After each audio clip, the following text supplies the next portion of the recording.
Seigneur. Amen. Amen. Gloire à Dieu, je bénis Dieu encore pour ce soir. Amen. Ce que Dieu fait. Ce soir, si nous sommes là, mais déjà c'est une grâce de Dieu. Amen. Puis ce soir, mais on ne fait rien sans lui. Amen. Il est l'auteur de tout, Jésus. Amen. L'auteur de la bénédiction, l'auteur du salut. Et ce soir, on ne se permettrait pas. Aucun chrétien, aucun serviteur de Dieu, aucun étudiant ce soir ne se permettrait de faire quelque chose sans Jésus. Amen. Tout ce que nous faisons, nous le faisons avec son accord. Amen. Si ce soir Jésus déciderait à dire, Billy, tu ne prêcheras pas, mais on ne prêcherait pas. Il est le chef, il est le patron, et puis c'est à lui qu'on obéit. Amen. Jésus, on ne lui donne pas des ordres. C'est lui qui nous envoie, c'est lui qui nous emploie. Amen. Amen. Amen. Amen. Et ce soir, la parole de Dieu va être prêchée. Amen. Certainement que Jésus a prévu quelque chose pour toi. Amen. Sinon, ce soir, je crois que chaque personne qui est là, Dieu a les regards sur lui. Dieu a une pensée pour lui et pour elle. Amen. Dieu a même une pensée pour moi ce soir. Amen. Dieu a les regards sur moi. Dieu a les regards sur vous. Et ce soir, le but de Jésus, le but de cette réunion ce soir, déjà le désir des hommes, des serviteurs de Dieu, c'est que des âmes se donnent à Dieu. Amen. Alors imaginez un petit peu le désir de Jésus ce soir, que tu passes des ténèbres à la lumière, du péché à la sainteté. Amen. C'est ce que Dieu décide, et puis désire plutôt, c'est ce que Dieu désire ce soir, c'est que tu sois sauvé. Amen. Amen, gloire à Dieu. Alors, Nénen, il m'a dit c'était une réunion de jeunes, mais je vois que ce soir, c'est un petit peu jeune, vieux, mais peu importe, merci à Dieu. Amen. Amen. Gloire à Dieu. On ne va pas se plaindre parce qu'il y a du monde, parce qu'il y a des jeunes, parce qu'il y a des plus vieux. Peu importe, ce soir, Dieu bénit. Amen. Amen. Alors ce soir, on va prier le Seigneur. Amen. Avant de lire un passage, on a déjà prié à travers les cantiques. La présence de Dieu s'est manifestée. Mais ce soir, on va prier Dieu. Amen. Amen. Et puis je vais demander à David de prier le Seigneur pour chacun. Alors ce soir, Dieu m'a donné un petit verset. Nous on dit un petit verset, mais ça sort de la Bible et c'est un grand verset. Amen. C'est une grande richesse, alléluia. Puis ce soir, vous savez, on est peut-être pour certains, vous êtes venus pour vous passer le temps, d'autres sont venus pour faire plaisir. Mais peu importe de la façon que tu es venu ce soir dans ce lieu, dis-toi bien que Jésus savait que tu allais être là. Amen. C'est pas le fait d'un hasard. Pour toi, tu es venu faire plaisir. Pour toi, tu as répondu à une invitation. Pour d'autres, ils sont venus juste pour se passer le temps un petit peu ce soir, faire mourir un petit peu le temps, faire passer les heures. Mais dis-toi bien, dans tout ça, ça a été prévu dans le plan de Dieu. Oui, amen. Tout a été voulu de Dieu pour que ce soir, tu écoutes un mot de Dieu, pour que tu écoutes la parole de Dieu. Alors, vous savez, ce soir, je ne sais pas, certains sont là et puis ils sont joyeux. Peut-être ils ont le cœur comme ça, il y a de la joie dans leur vie. Il y en a peut-être qui seraient prêts à pleurer par la joie, mais d'autres peut-être prêts à pleurer par la tristesse et la désolation, suite à des problèmes, des difficultés, la maladie, je ne sais pas quoi, mais il y a des personnes différentes ce soir. Mais chaque personne qui est là différente, Dieu connaît les cœurs. Amen. Chaque personne qu'on est là ce soir, Dieu connaît le nombre de cheveux que nous avons sur la tête. Alors, je ne sais pas, demain, vous savez, on est capable d'essayer de régler les problèmes. On est des serviteurs de Dieu. Quand il y a des conflits, il y a des difficultés avec les chrétiens, même des inconvertis. Alors, parfois on est là et puis on essaye de régler le problème. Et puis il y a des fois, et c'est compliqué, il faut qu'on fasse appel à des fois à la direction quand on n'arrive pas. Et quand on fait appel à la direction, bien souvent la direction, elle a une solution au problème. Elle règle le problème. Mais dis-toi bien ce soir, si toi tu as un problème, et ton problème c'est quand on a écouté Angie témoigner, et si ton problème c'est que ton cœur est brisé, et c'est qu'à l'intérieur tu es complètement détruit, à l'intérieur ton cœur est en miettes, et tu ne sais plus comment faire. Le problème que tu as, c'est que peut-être tu n'as plus envie de vivre, tu n'as plus envie de vivre dans ce monde. Tu as peut-être pensé à t'ôter la vie, que tu sois jeune ou que tu sois vieux. Et c'est pas parce que tu es jeune que tu vas pas avoir des pensées comme ça. On l'a vu avec Angie. Il était jeune, mais la pensée était là. Alors j'aimerais te dire, quel pasteur va régler ce problème-là? Quel homme de la direction va régler ce problème-là? Comment faire, Nénène, devant ce problème? Là, peut-être à l'heure que je parle, Dieu est en train de te parler. C'est déjà un début pour toi. Amen. Amen. C'est déjà un début, un signe que Dieu connaît le problème. Et devant quel que soit le problème, quelle que soit la difficulté, Dieu se présente comme l'homme de la situation. Amen. Alléluia. L'homme de la solution, si tu Oui, préfères. Seigneur. Vous croyez que Jésus est là, les chrétiens? Vous croyez que Jésus est là? Amen. Amen. On le croit ce soir, Gloire à amen. Dieu. Alors, devant un cœur comme ça, devant une vie comme ça, devant une situation comme ça, qui on va appeler? L'homme le plus spirituel, là. Ça sera difficile. Difficile, Patrick, de régler un problème comme ça. D'enlever, là, de mettre la main dans un cœur, Fanny, et de sortir ce qu'il y a dans ce cœur-là. Et cette souffrance, cette douleur. Les hommes ne peuvent pas faire ça. D'ailleurs, un homme ne sait pas faire ça. Un docteur est capable, un chirurgien, un cardiologue, est capable de mettre un stent dans les veines du cœur, dans les artères. Il est capable de sortir le cœur, de le remettre dans la poitrine et de faire battre le cœur de nouveau. Il est capable de le faire, toutes ces choses-là. Il est capable, un petit peu, d'arranger les choses.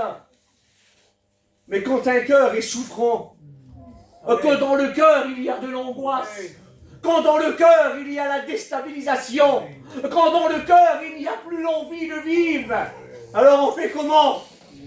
Il s'appelle Jésus. Amen. Il s'appelle Jésus. Amen. Jésus, tu sais réparer les cœurs brisés? Oui, je sais réparer les cœurs brisés. Jésus, tu es capable d'enlever l'angoisse d'un cœur? Oui, je suis capable d'enlever l'angoisse d'un cœur. Amen. Jésus, qu'est-ce que tu sais faire encore? Non seulement je suis capable de guérir, mais je suis capable de donner une joie que ton cœur n'a jamais reçue. Que tu n'oserais même pas penser la joie que Jésus est capable de mettre dans ton cœur. Amen. Tu sais, tu es rentré dans ce lieu-là avec un cœur brisé. Et tu es rentré, tu es en miettes ce soir. C'est vrai. Et tu n'en peux plus. Et tu es prêt, je l'ai dit. Et tout à l'heure, Pauline l'a dit. Alors, c'est un petit peu la même pensée. Peut-être tu n'en veux plus de la vie. Tu en as marre de vivre. Marre des problèmes autour de toi. Marre de la difficulté. Excuse-moi de l'expression. Peut-être tu en as même marre de tes parents, de voir la vie qui sont en train d'amener. Mais laisse-moi te dire que ce soir, Jésus, si toi tu le veux, il est capable de changer tout ça. Oui, amen. Il est capable de la transformer, ta vie. Il est capable de le faire. On le croit. Oui. On l'a déjà vu agir. Amen. On l'a déjà vu faire, Jésus. Amen. Il sait parler au cœur. Amen. Il sait parler aux vies.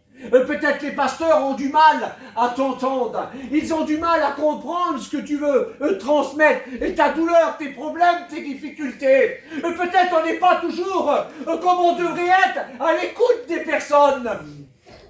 Mais lui, Jésus, ce soir, tu peux tout lui dire. Amen. Il comprendra ta douleur. Il comprendra ton langage. Même tu n'as pas besoin de parler ce soir. Vrai. Même si tu pleures ce soir, les tristesses là qui t'ont fait pleurer, les larmes d'angoisse qui ont coulé, les larmes de tristesse, ben le langage des larmes là, Jésus le connaît. Il sait pourquoi tu as pleuré. Il sait pourquoi les larmes coulent sur tes joues. Alors ce soir, il s'appelle l'homme de la solution. Alléluia. Il s'appelle l'homme de la solution. Oui. C'est Jésus de Nazareth. Amen. Il est le Fils de Dieu. Amen. Il est le 3 fois saint. Amen. C'est pas n'importe qui ce soir. On n'appelle pas le président de notre mission ce soir. Non, ce soir, je ne prêche pas au nom de la mission Vie et Lumière ce soir. Je prêche ce soir Jésus mort, Jésus ressuscité. Amen. C'est Jésus de Nazareth ce soir que je te propose. C'est le Fils de Dieu ce soir. Celui qui sait sortir les hommes des mauvaises situations. Oui. Excuse-moi de l'expression, mais certainement tu as dû voir autour de toi des personnes, excusez-moi de l'expression, mais des alcooliques, des toxicomanes, des drogués. Tu en as vu autour de toi. fois, Jésus les a sortis de cette situation-là. Amen. Et certains aujourd'hui sont serviteurs de Dieu. D'autres sont chrétiens, alléluia. Jésus a vu toutes ces choses-là. Jésus connaît ta situation. Jésus sait de ce que tu as besoin. Amen. Il te connaît mieux que tu te connais. Alléluia. Et oui, ce soir, peut-être tu te dis, Seigneur, d'après ce que cet homme dit, d'après ce que ces chrétiens disent, d'après les témoignages que j'ai écoutés, tu l'as fait pour eux, Seigneur. Est-ce que tu le ferais pour moi aussi? Eh oui. L'amour de Dieu, l'amour de Dieu n'a pas de degré. Si l'amour de Dieu aurait un degré, on pourrait mesurer l'amour de Dieu. Mais l'amour de Dieu n'a pas de degré. L'amour de Dieu n'aimera pas plus un serviteur de Dieu, un chrétien, qu'un déconverti. Dieu t'aime aussitôt qu'il m'aime. Amen. Dieu t'aime aussitôt qu'il aime un Amen. chrétien. Oui, Dieu a envoyé son Fils dans le monde pour sauver ta vie à toi, Oui, amen. pour libérer ta vie à toi. Alors, il y a des hommes dans le monde, des hommes avec des cerveaux à 3 étages. Il y a des grands savants, des grands scientifiques. Aujourd'hui, il y a des hommes qu'on ne peut même pas imaginer l'intelligence de ces hommes-là. Mais cet homme-là ne peut pas réparer un cœur brisé. C'est vrai. Ah oui. Le meilleur des chirurgiens, il peut bricoler dans un cœur, il peut mettre des stènes, il peut sortir le cœur, le remettre dans la poitrine, mais il ne peut pas faire d'un même cœur un cœur nouveau, Oui, oui. un cœur neuf. Il ne peut pas le faire. Mais le Jésus que je te prêche, il est capable de sortir de ta poitrine ce cœur de pierre Alléluia. et de te donner un cœur de chair. Oui. Amen. Il s'appelle Jésus. Amen. Et il y aurait plein de chrétiens ce soir qui pourraient témoigner et dire ce que Jésus a fait pour eux. Jésus a mis dans leur cœur, dans l'état qu'ils ont rentré dans la salle. Et après, quand ils ont sorti, tu es rentré peut-être perdu dans cette salle. Tu es rentré désespéré dans cette salle. Tu es rentré sans espérance. Il n'y a pas de bonheur pour toi quand tu es rentré. Mais ce soir-là, après la parole de Dieu, après avoir écouté le message de Dieu, après avoir écouté les prières des chrétiens, tu peux ressortir de ce lieu-là. Amen. Transformé, changé. Amen. Tu es rentré Oui. perdu, tu sors sauvé. Alléluia. C'est ce Amen. qui s'est passé un jour, alléluia. J'ai lu dans une réunion, j'étais perdu. Un dimanche matin en plus. J'ai lu, j'étais perdu. J'ai écouté le message, Pali. J'ai reparti de cette réunion-là, complètement sauvé. 1 heure avant, hein, parce que la réunion était déjà commencée, quand je lu. 1 heure avant, j'étais perdu. 1 heure après, j'étais sauvé. Il y a Jésus qui sait faire ça. Amen. Il y a Jésus qui transforme une vie comme ça. Amen. Oui, oui. Vous savez, juste pour un rendez-vous avec un cardiologue, il faut des mois et des mois. Des mois et des mois pour avoir un rendez-vous. Et même si tu es en péril, hein, il faut des mois et des mois. Mais ce soir, tu es en péril, ça ne marche pas dans ta vie, ton cœur est brisé. Amen. Appelle Jésus ce soir. Amen. Il n'est pas à Narbonne, là, aux urgences. Il n'est pas à Perpignan. Il n'est pas dans les plus grands centres, Montpellier ou Toulouse. Il est là ce soir. Amen. Là, à côté de toi, il est là ce soir. Il est présent. Il est présent. Jésus, tu es présent? Oui, je suis présent. Tu es au milieu, là. Il est au milieu. Nous, pour notre vie chrétienne, il est en nous. Alléluia. Amen. Pour toi, ce soir, Jésus est à côté de toi. Veux-tu qu'il rentre en toi? Amen. Veux-tu qu'il bâtisse en toi? Veux-tu qu'il fasse sa demeure en Gloire toi? à Dieu. Est-ce que tu veux amener Jésus chez toi? Amen. Est-ce que tu veux dormir avec Jésus? Te réveiller avec Jésus? Déjeuner avec Jésus? Amen. Le petit déjeuner, le dîner, tout ce que vous voulez avec Jésus. Ce soir, il est capable, Jésus, d'être avec toi. Si tu le veux, il est capable d'être avec toi. Tous les jours de ta vie, jusqu'à la fin du monde, Amen. Jésus sera avec toi. Et quand le monde cessera de fonctionner, tu seras avec lui dans les cieux. Voilà ce que Jésus te propose. Et tout cela, c'est pas payant. Celui qui veut 300 mètres de terrain là dans le monde, c'est pas grand chose 300 mètres de terrain. On fait pas grand chose, hein. Moi sur 300 mètres, c'est tout juste que on peut mettre nos caravanes. On peut rien faire sur 300 mètres. Faut le payer des fortunes sur le terrain là. Si tu veux une maison, faut même pas en parler. Et ce soir, Jésus te donne tout. Amen. Il te donne une place dans le ciel. Oui. Amen. Et tout ça gratuit. Amen. Tu n'as rien à payer. Parce qu'il a payé pour toi. Gloire à Amen. Dieu. Le châtiment qui devait tomber sur nous, Jésus l'a pris. Amen. Ma misère, il l'a pris sur lui. Quand Jésus a porté la croix, quand Jésus a porté la croix, il n'a pas porté qu'un bout de bois sur le dos. Il n'a pas porté que ce symbole sur le dos. Sur son dos là, à ce moment-là. Pourtant, j'étais loin d'être ici. Mon arrière-arrière-grand-père était loin d'être ici. Mais pourtant, Nénen, c'est ma misère qu'il a portée sur son dos. Amen. Sur ses épaules, il a porté mon péché. Le péché de l'humanité entière. Il l'a porté sur ses épaules. Et sur ses épaules, quand tu l'as porté, que tu le veuilles ou que tu ne le veuilles pas, que tu le reconnaisses ou que tu ne le reconnaisses pas, Jésus a porté aussi ta misère. Amen. Il a porté aussi ton fardeau. Alors que tu dises que tu n'en veux pas de Jésus, tu es libre ce soir. Et que tu dis Jésus, je ne veux pas être sauvé, cela te regarde ce soir. Et il y a un cantique, tu peux lui dire non. Tu peux lui dire Jésus m'attend. Tu peux l'empêcher de te sauver, le cantique il dit. Mais tu ne l'empêcheras pas, Jésus. Amen. Amen. Amen. Amen. On ne peut pas empêcher Jésus de nous aimer. Ah oui. On ne peut pas dire Jésus, je veux plus que tu m'aimes. Il ne sait pas ce que c'est Jésus de ne pas aimer. La nature de Dieu c'est d'aimer. La nature de Jésus c'est d'aimer. La nature de Dieu c'est de sauver. La nature de Dieu c'est de réconcilier. Alors ce soir ce Jésus il est là. Ce Jésus il est là et puis il veut bénir ta vie, alléluia. Il veut bénir ta vie, alléluia. Alors il est venu, on va lire un verset quand même, alléluia. Hein, dans Luc 4, et verset 18. Il dit ça, l'Esprit du Seigneur est sur moi, parce qu'il m'a oint pour annoncer une bonne nouvelle aux pauvres. Il m'a envoyé pour guérir ceux qui ont le cœur brisé, pour proclamer aux captifs la délivrance. Amen, alléluia. Amen. Amen. Alléluia. Alors, hein, il l'a envoyé sur la terre, le Père. Jésus était d'accord de venir.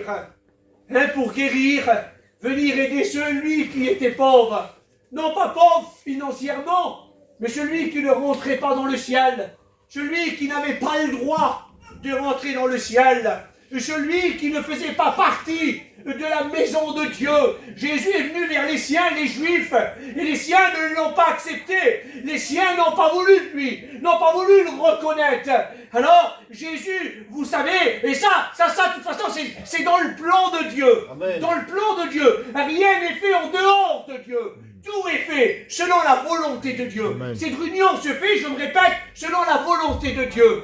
Mais là, dans le plan de Dieu, c'était prévu que le Fils, l'agneau, aille sur la croix. C'était prévu qu'il meure. C'était prévu que le troisième jour, il ressuscite. C'était prévu. Vous savez, dans le temple, quand on rentrait, il y avait une porte dans le temple. Il y avait une porte. Et c'était le droit où que les Juifs allaient, c'était la porte des Juifs. Il est venu vers les siens. C'était la porte des siens. Et nous, on n'avait pas le droit à cette porte-là. On était des gens à l'extérieur des Juifs, à l'extérieur de la volonté de Dieu. Mais voilà, quand il va sur la croix, le voile du temple s'est déchiré. Vous comprenez, ça s'est déchiré. Et c'était une ouverture qui n'existait pas. Quelque chose qui n'existait pas, Pali. Qui la porte qui n'était pas là. Et ça s'est déchiré. Ça s'est déchiré. Le voile du temple s'est déchiré. D'en haut jusqu'en bas. Ça voulait dire ça. Ça voulait dire que nous aussi maintenant, on a le droit de rentrer. On a le droit de passer de l'autre côté. Dieu nous a fait cette grâce. Dieu nous a fait ce privilège. Alors, je ne sais pas ce soir, tu as peut-être l'habitude d'écouter les pasteurs prêcher, et tu as l'habitude des réunions, mais ne viens pas dans les réunions comme une habitude, viens comme une nécessité, Amen. Viens parce qu'il y a un besoin dans ta vie, Amen. Viens parce que tu dois trouver une solution dans ta vie. Alors ce soir, la solution c'est Jésus. Amen. Ce soir c'est Jésus. Vous savez, Jésus c'est la clé. C'est la clé. Et la clé là, il n'y en a pas deux. Pour l'humanité entière, il n'y en a qu'une. Amen. Ça veut dire, moi j'ai un problème. Nénen a un problème. Pali a un problème. Patrick a un problème. Et tous ces problèmes, ils sont différents. Mais j'appelle Jésus. Amen. Toi, ton problème, Nénen, il est différent que le mien. Plus grave que le mien, mais t'appelles Jésus. Amen. Il le résout. Toi aussi, Patrick. T'as ton problème, mais t'appelles Jésus. Jésus, il est la clé, il est le seul. Il n'y en a pas d'autre. quel que soit le problème, quelle que soit la nationalité, qu'on soit espagnol, voyageur, gajo, que tu sois un Allemand, que tu sois un Italien, un Espagnol, tout ce que tu veux. Jésus est l'homme de la solution. Amen. Il n'y en a pas d'autre en dehors de Jésus. Le plus grand des prophètes dans la Bible ne peut pas faire ce que Jésus peut faire ce soir. Vous savez, l'aveugle qui était là, que Jésus, on voit, l'avait au réservoir de Siloé, cet aveugle-là, quand les scribes viennent chez lui, quand les pharisiens viennent chez lui, pour le questionner, et puis ils parlent avec lui, et ils disent, qu'est-ce qui se passe? Ils écoutent que cet homme a été guéri, et puis sa mère, elle est là, on pose des questions à sa mère, mais sa mère, elle refuse un petit peu de répondre aux questions, parce qu'il y a des conséquences. Il y aurait eu des conséquences pour cette femme. Il était possible qu'elle soit exclue de la synagogue, exclue de sa communauté juive, si elle aurait manifesté Jésus. Alors, à un moment donné, on vient vers cet homme qui était aveugle. Elle dit ça, la femme, elle dit une chose, c'est sûr. C'est que mon fils ne voyait pas, mais aujourd'hui il voit. Et quand il commence à parler là, avec les hommes qui étaient là, les rabbins qui étaient là, il commence à leur parler, et il dit, est-ce que Moïse a déjà ouvert les yeux d'un aveugle? Ils disent non. Il dit, je ne sais pas, lui dit, qui est cet homme-là? Je ne sais pas ce qui s'est passé. Mais une chose est sûre, que cet homme-là a ouvert les yeux d'un aveugle. Alléluia. Il dit, vous ne l'avez jamais vu au temps de Moïse, ça. Moïse n'a jamais ouvert les yeux d'un aveugle. Mais il dit, lui, il l'a fait. Amen. Alors ce soir, Jésus il est capable de faire des choses qu'aucun prophète n'a fait dans la Bible. Qu'aucun grand homme de Dieu qu'a fait dans la Bible. Samuel est un grand homme de Dieu. Un grand homme de Dieu extraordinaire. Mais il ne fera pas ce que Jésus pourra faire pour toi ce soir. Aucun homme, aucun apôtre ne peut pardonner les péchés. Le seul qui les pardonne, c'est Jésus de Nazareth. Le sang de l'agneau a coulé sur la croix. Alors oui, il a été envoyé pour proclamer aux captifs la délivrance. Amen. Amen. C'est pas qu'une histoire, ça, c'est pas qu'un encouragement. C'est quelque chose de vrai. Amen. Jésus est capable de te libérer. Amen. Libérer de la situation dans laquelle tu te trouves. Aujourd'hui, ça ne va pas. Demain, ça ira un petit peu mieux, mais après-demain, de nouveau, le passé te rattrape. L'angoisse, la tristesse, la désolation te rattrape. Tu es bien pour un temps, mais après, ça revient. Tu es bien pour quelques mois, après, ça revient. Et tu tombes toujours dans le même travers. Alors, essaye ce soir. Essaye d'appeler Jésus. Amen. Dis-lui ce soir, Jésus, j'ai ça comme problème. Alléluia. Jésus, j'ai ça comme problème. Dis-le même pas au pasteur ce soir. Dis-le même pas au pasteur. Dis, Jésus, il y a un péché dans ma vie que je ne peux pas enlever. Jésus, il y a des choses dans ma vie que moi-même, c'est moi pourtant. Je veux m'en détacher, mais j'arrive pas, Jésus. Je fais des efforts, mais j'arrive pas. Dis-lui ce soir. Dis-lui qui vient t'aider ce soir. Dis-lui qui vient briser les chaînes ce soir. Quelle que soit la dimension de la chaîne, quelle que soit la grosseur de la chaîne, quelle que soit la passion qui te tient dans ce monde, peu importe la chaîne que c'est, peu importe la grosseur de la chaîne, petite chaîne ou grosse chaîne, Jésus est capable de la briser. Amen. Jésus brise les chaînes. Amen. Alors ce soir, alléluia, on va s'incliner 5 minutes devant Dieu. On va fermer les yeux. Veux-tu venir à toi?